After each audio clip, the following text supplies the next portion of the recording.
मसीह यीशु के नाम में आप सबकी सलामती हो। आज हम कलाम मुकद्दस में से पढ़ेंगे पैदाइश की किताब 47 बाब पहली आयत से। तब यूसुफ ने आकर फ़िरौन को खबर दी कि मेरा बाप और मेरे भाई और उनकी भेड़ बकरियां और गाय बैल और उनका सारा मालो मता मुल्के किनान से आ गया है, और अभी तो वो सब जशन के इलाका में हैं। फिर उसने अपने भाइयों में से 5 को अपने साथ लिया और उनको फ़िरौन के सामने हाजिर किया। और फ़िरौन ने उसके भाइयों से पूछा, तुम्हारा पेशा क्या है? उन्होंने फ़िरौन से कहा, तेरे खादम चौपान हैं, जैसे हमारे बाप दादा थे।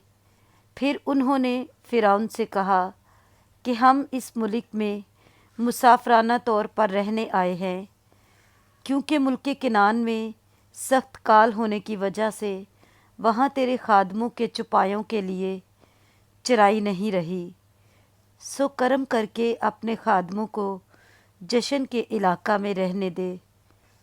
तब फ़िरौन ने यूसुफ से कहा कि तेरा बाप और तेरे भाई तेरे पास आ गए हैं।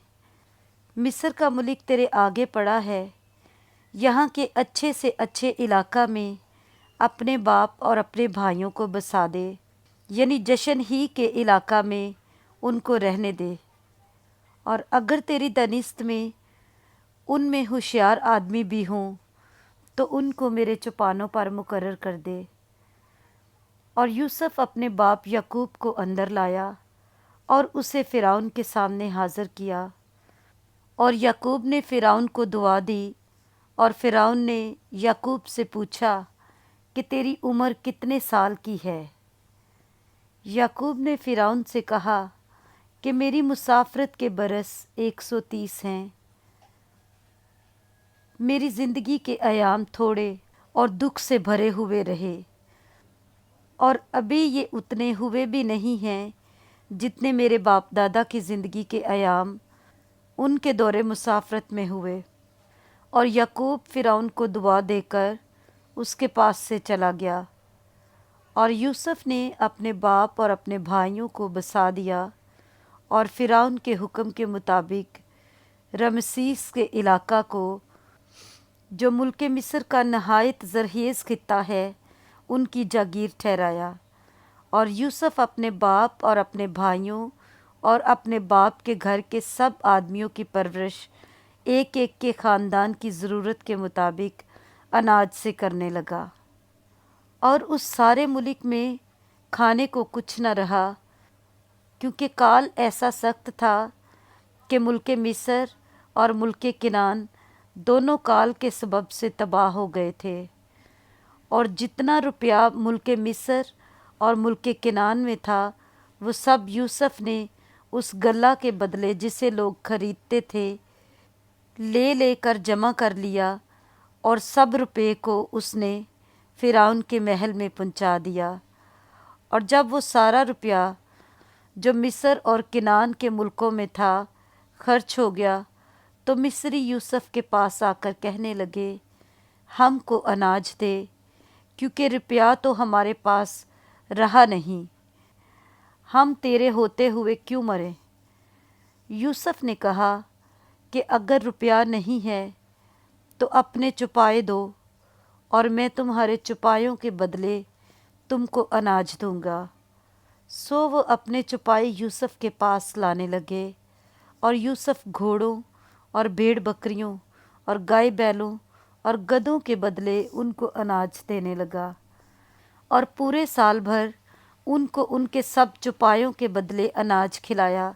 जब ये साल गुज़र गया तो वो दूसरे साल उसके पास आकर कहने लगे कि इसमें हम अपने खुदावंद से कुछ नहीं छुपाते कि हमारा सारा रुपया खर्च हो चुका, और हमारे चुपायों के गलों का मालिक भी हमारा खुदावंद हो गया है।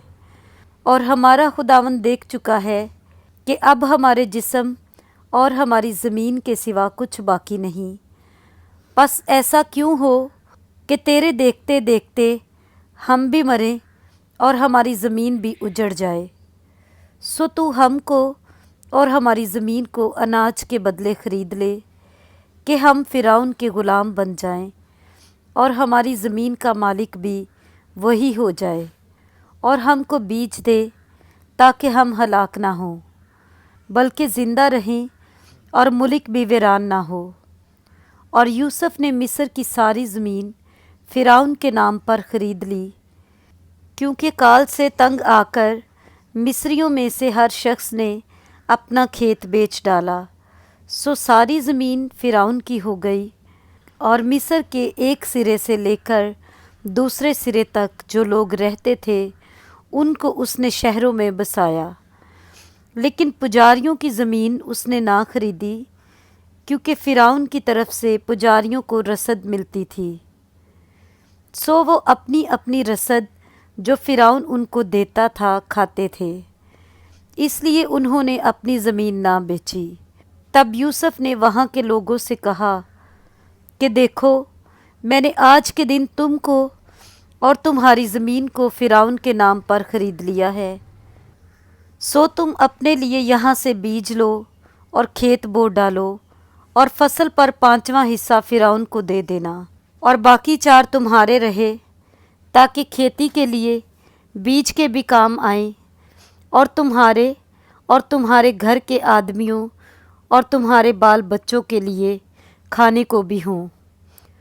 انہوں نے کہا کہ تو نے ہماری جان بچائی ہے، ہم پر ہمارے خداوند کے کرم کی نظر رہے، اور ہم فرعون کے غلام بنے رہیں گے۔ اور یوسف نے یہ آئین جو آج تک ہے مصر کی زمین کے لیے ٹھہرایا کہ فرعون پیداوار کا 5واں حصہ لیا کرے، سو فقط پجاریوں کی زمین ایسی تھی جو فرعون کی نہ ہوئی۔ اور اسرائیلی ملک مصر میں جشن کے علاقہ میں رہتے تھے، اور انہوں نے اپنی جائیدادیں کھڑی کر لیں، اور وہ بڑھے اور بہت زیادہ ہو گئے، اور یعقوب ملک مصر میں 17 برس اور جیا، سو یعقوب کی کل عمر 147 برس کی ہوئی۔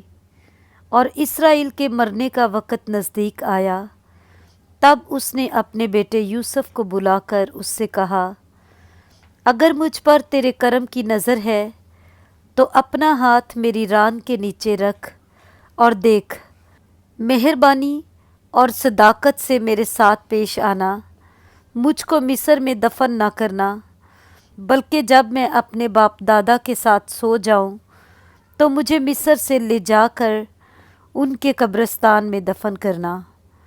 اس نے جواب دیا، جیسا تو نے کہا ہے میں ویسا ہی کروں گا۔ اور اس نے کہا کہ تو مجھ سے قسم کھا، اور اس نے اس سے قسم کھائی۔ تب اسرائیل اپنے بستر پر سرہانے کی طرف سجدہ میں ہو گیا۔ آمین۔ پاک کلام کے پڑھے اور سنے جانے پر خداوند کی برکت ہو۔